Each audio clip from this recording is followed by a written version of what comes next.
Coucou! Bonjour et bienvenue dans le tirage des énergies du mois de mai. Alors aujourd'hui, on se retrouve en vidéo et non en live pour une fois. On est dans l'énergie du jardin.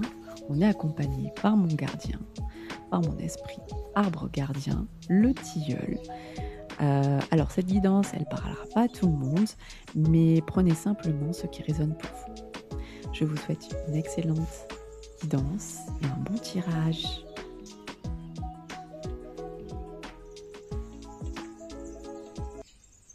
Pour la première carte, nous nous posons la question, comment nous sentons-nous avec nous-mêmes actuellement? Avec le fou, une envie de créer émerge au mois de mai. Les idées fusent, les projets naissent, l'esprit est en ébullition.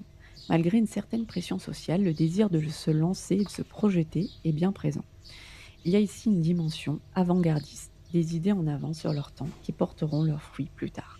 C'est une énergie de spontanéité, d'élan et d'ouverture vers de nouvelles expériences. Pour la deuxième question, nous avons posé comment nous sentons-nous avec les autres en ce printemps.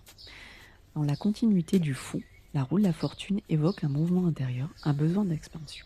Il peut y avoir une envie de se tourner vers le collectif et notamment à travers des activités artistiques, créatives ou spirituelles. Le besoin de créer du lien se fait sentir, se retrouver et se reconnecter avec des personnes partageant les mêmes centres d'intérêt. C'est une carte globalement optimiste, marquée par le changement et les opportunités. Pour la troisième carte, nous avons posé quelle énergie demande à grandir dans nos relations et notre activité.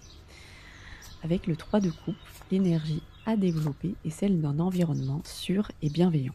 Il est important de cultiver plus de bien-être dans ses relations et ses activités. Prendre le temps d'échanger, de partager, de discuter dans une atmosphère apaisante devient essentiel. Cette carte évoque aussi une certaine élégance, du raffinement, en fait une harmonie relationnelle. Moins de pression, moins d'anxiété, simplement être dans le plaisir du lien, que ce soit dans la sphère personnelle ou professionnelle. Maintenant, quelle pensée ai-je besoin de clarifier ou de trier actuellement? La justice invite à trouver un équilibre entre les pensées du passé, parfois intrusives, et celles du présent. Ce tri est nécessaire pour avancer. Il s'agit d'enterrer les anciennes pensées, non pas pour les rejeter, mais pour les transformer. Comme du compost, elles peuvent nourrir des idées plus saines et plus claires. C'est un appel à ajuster son mental, à gagner en clarté et à ne plus douter de ses talents, quels qu'ils soient.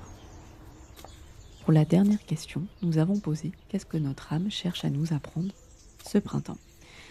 Avec la carte du diable, cela nous invite à réfléchir à notre rapport au matériel et à la matière. Il s'agit de trouver un équilibre entre spiritualité et matériel.